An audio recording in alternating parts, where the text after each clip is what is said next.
إن الحمد لله نحمده ونصلي على رسول الكريم أما بعد أعوذ بالله السميع العليم من الشيطان الرجيم بسم الله الرحمن الرحيم والذين جاهدوا فينا لنهدينهم سبلنا اللهم صل على محمد وعلى آل محمد كما صليت على إبراهيم وعلى آل إبراهيم إنك حميد مجيد اللهم بارك على محمد وعلى آل محمد كما باركت على إبراهيم وعلى آل إبراهيم إنك حميد مجيد انتہائی قابل قدر قابل صد احترام علماء کرام، اور سب سے پہلے میں اس پروکار اور پر رونق پروگرام کے انعقاد پر حافظ صاحب اور اہل حدیث یوتھ فورس کے ذمہ داران کو مبارکباد پیش کرتا ہوں، اور جو میرے پیشرو میرے انتہائی عزیز اور میرے دوست محترم شفیق خان پسرودی صاحب حافظ اللہ، جو اس نے تاریخی پس منظر آپ کو سنایا ہے، یہی حقائق ہے اور یہی کشمیر کی صورتحال ہے۔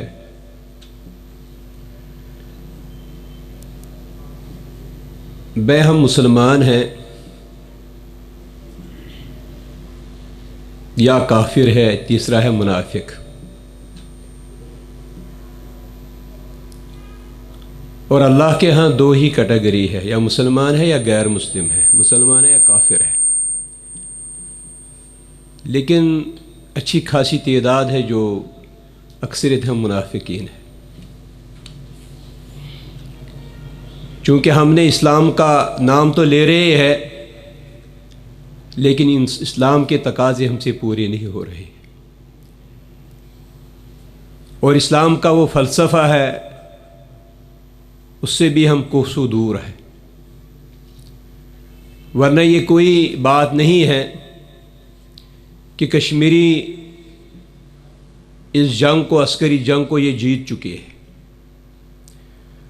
2002 کی بات ہے جب ہندوستان کی فوجوں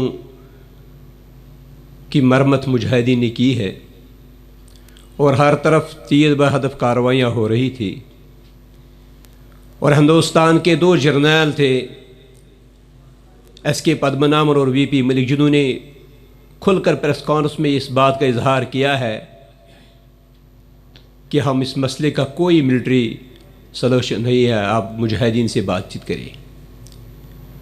ہر طرف ہندوستان کے اندر لاشیں جا رہی ہے، فوجی خودکشیاں کر رہے ہیں، اور ہندوستان جس وقت ہمارے یہاں فلیگ میٹنگ ہوتی ہے، آج بھی چل رہی ہے، ہندوستان اور پاکستان کے جرنیلوں کے درمیان، اور یہ اس وقت بات ہے جب ہندوستانی جرنیل ہمارے ان جرنیلوں سے ہاتھ جوڑ رہے کہ ہمیں بچائیے، ان سے ہمیں ان سے نجات دیجیے۔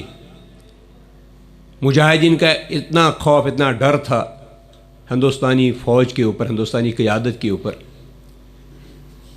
اس کے بعد جب ہندوستان ان سے مذاکرات کی بات کرتا ہے، مذاکرات کرو ہم سے، اس وقت واجپئی تھا، اور یہاں سے مولانا فضل الرحمان صاحب گئے ادھر، اس کے بعد ہماری ان سے ملاقات ہوئی ہے۔ اتنا ان کے اوپر پریشر تھا، اس نے مولانا فضل الرحمان صاحب سے ملاقات، اس نے کہا کہ انہوں نے کہا یار آپ آئے ٹیبل پہ اور بات کریں ہمارے ساتھ، اور کوئی حل ہمارے ساتھ کریں، ہم اس کو حل کرنا چاہتے ہیں۔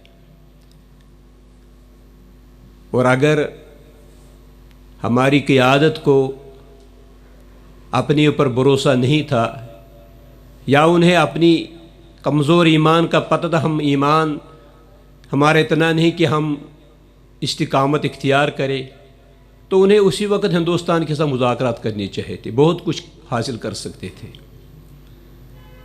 اس کے بعد جب ہندوستان نے بارڈر پہ چڑھائی کی ہے 2002 میں،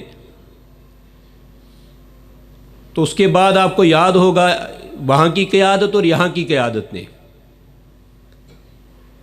مشرف نے مکہ ہوا میں لہرا اور کہا کہ میں نے دشمن کو پیچھے کی طرف دھکیل دیا ہے، اور جب واجپئی کو پارلیمنٹ میں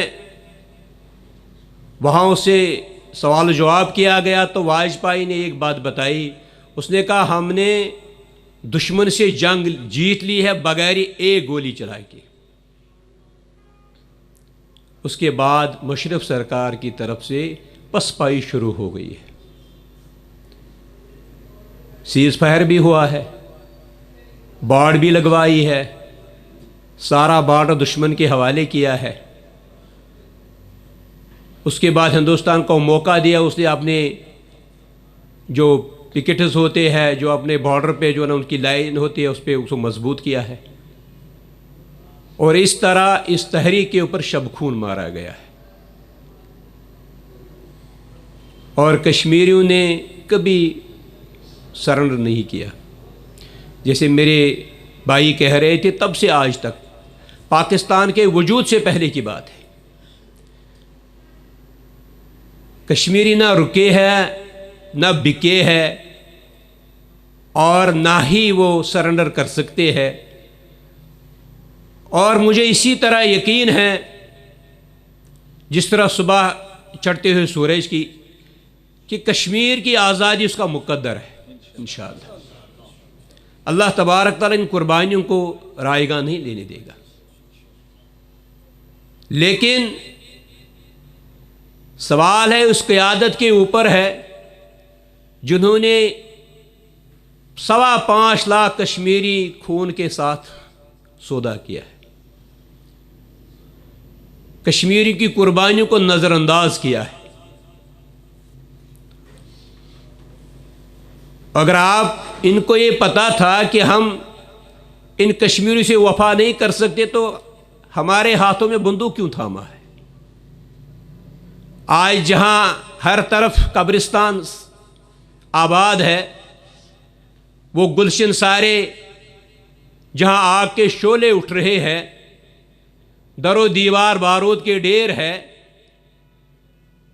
اور لاکھوں یتیم بچے ہیں اور ہر طرف خونی خون نظر آ رہا ہے, آپ کے جہلم میں لاشیں آ رہی ہیں, خون ٹپک رہا ہے, تو اس کے باوجود آج ہندوستان کے ساتھ کیسے معاہدہ کر سکتے ہیں؟ آج وہ ہندوستان کے ساتھ نیشنل سیکیورٹی پلان کے ساتھ کیسے 100 سالہ دوستی کر سکتے ہیں؟ کشمیری عوام کی قربانیوں کو کیسے نظر انداز کر سکتے ہیں؟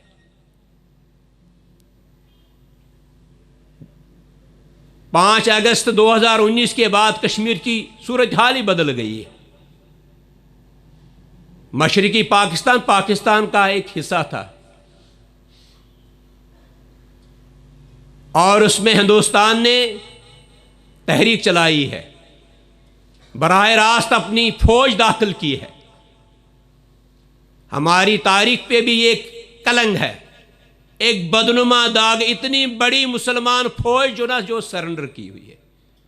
تاریخ ہے, اس کو جھٹلا نہیں سکتے آپ. اور اس کے بعد مجھے اسی وقت اپنے قائدین کی بات یاد ہے, احسان اللہ ظہیر علیہ رحمہ کی ہے. اس وقت اس نے کہا کہ میرا ایک ہی بیٹا ہے, اگر وہ بیٹا مر جاتا مجھے اتنی تکلیف نہیں ہوتی جتنی تکلیف مجھے آج ہے کہ بیت الاکرام جو ہے پھال ہو گیا ہے. مشرقی پاکستان پاکستان سے 2 ٹکڑے ہو گئے, الگ ہو گیا. اس کے بعد اس نے کچھ الفاظ بتائے. اس نے کہا یاد رکھو, بڑے سامعین تھے, بھی بہت سارے موجود ہوں گے. کہا کہ یہ جو زخم ہندوستان نے ہمیں دیا ہے اس زخم کو چاٹتے رہو, اس وقت تک چاٹتے رہو جب تک اس کا بدلہ سری نگر میں نہیں لیں گے. آج بھی وہ الفاظ موجود ہے. اہل ایمان کی بڑی تعداد موجود تھی جنہوں نے لبیک کہا ان باتوں کے اوپر. اس کے بعد کشمیری تنہا ہے اور آج بھی تنہا ہے. آج بھی یہ تنہا جنگ لڑ رہے ہیں. خدا اللہ کے بعد ایک ہی خدا داری مملکت تھی جن کے ساتھ امیدیں وابستہ تھی. اور انہوں نے بھی اس مظلوموں کو بے یار مددگار چھوڑا ہے۔ اس وقت تو ہندوستان نے مداخلت کی ہے، اپنی فوج داخل کی ہے، پاکستان کے 2 لخت کیے۔ کشمیر تو آپ کی شہرگ ہے، وہ تو پاکستان کا حصہ ہے، جغرافیائی آپ کے ساتھ ہے، ہواؤں کا رخ آپ کی طرف ہے، دریاؤں کا رخ آپ کی طرف ہے، اور اس کے باوجود اگر ہندوستان اپنی فوجیں مرواتا ہے تو آپ کو اپنی فوج بھیجنے میں کیا حرج ہے؟ کب تک زندہ رہو گے مجھے بتائیے؟ کتنے سال اور زندہ رہیں گے؟ کشمیر میں تو مریں گے نا، لیکن شہید کہلائیں گے۔ مسلمان کی تمنا اور آرزو ہے شہادت کی ہے، اللہ نے آپ کو شہادت کا موقع دیا ہے۔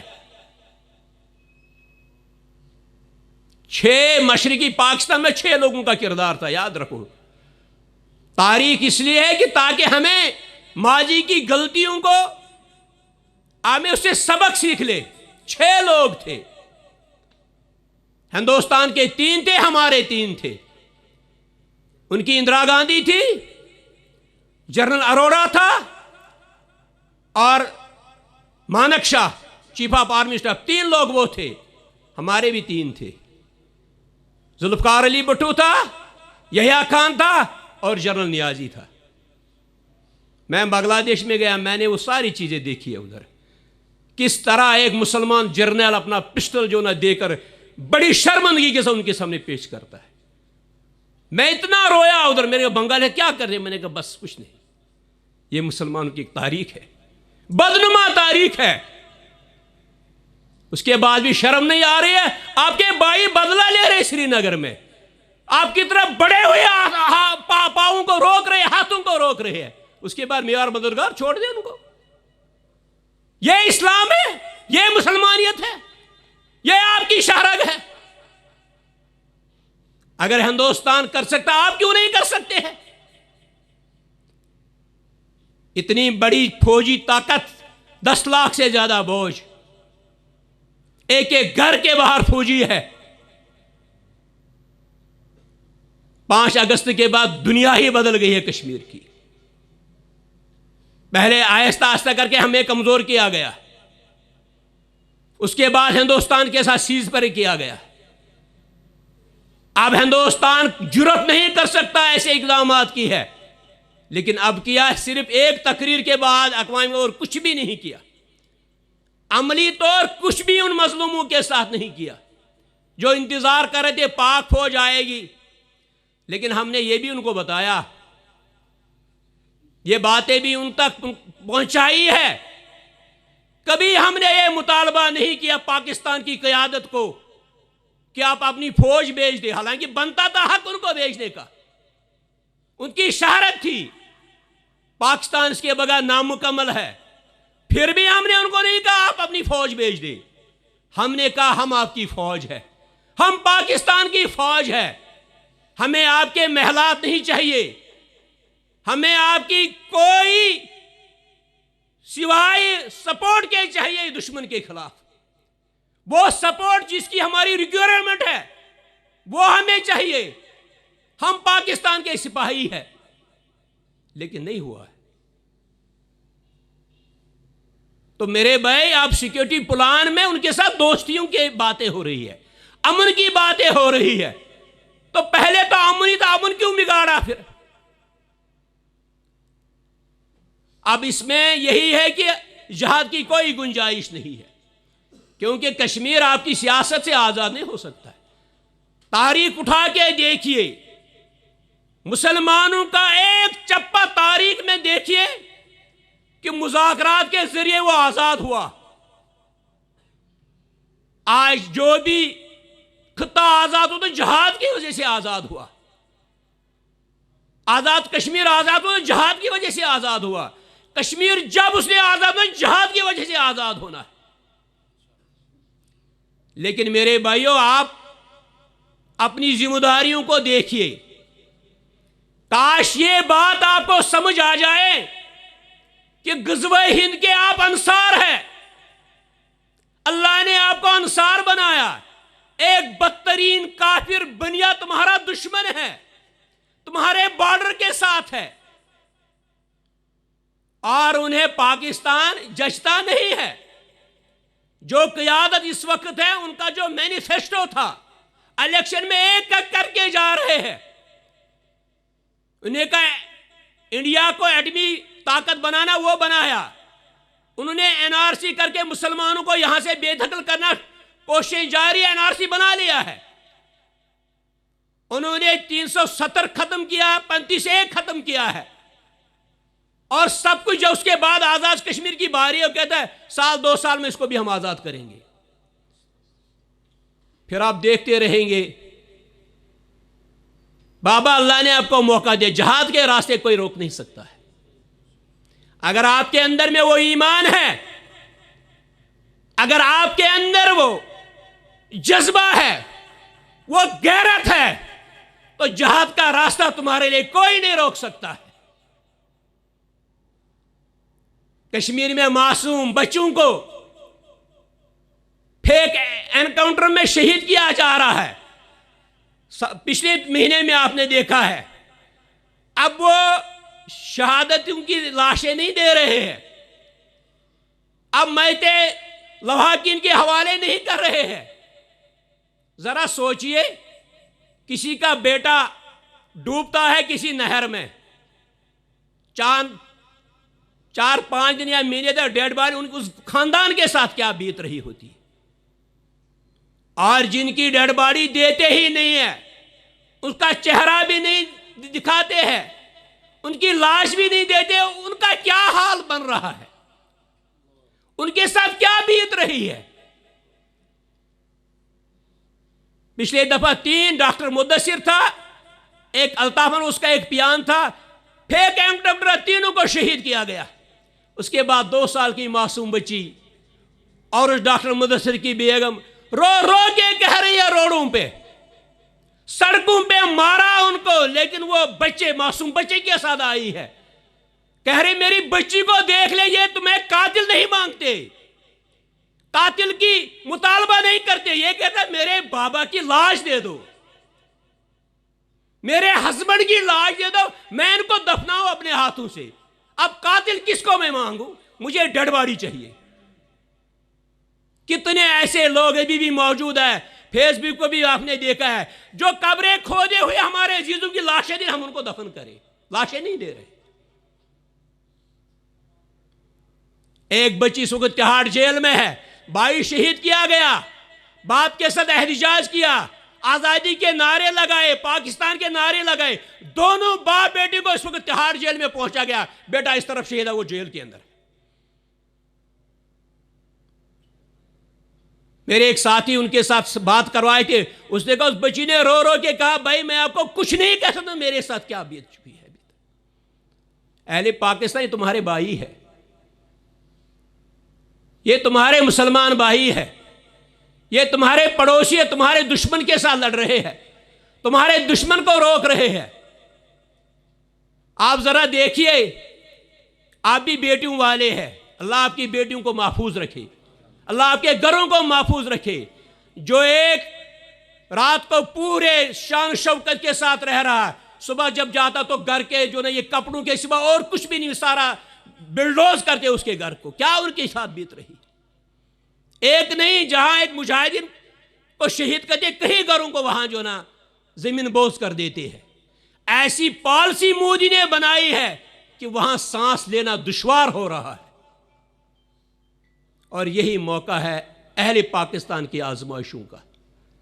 اہل پاکستان تمہارے اوپر آزمائشیں ہیں, یہ تمہارے بہنیں ہیں, یہ تمہاری مائیں ہیں, اور کہیں کل محشر کے میدان میں ان کا گریبان ہو تو آپ کا گریبان ان کا ہاتھ ہوگا.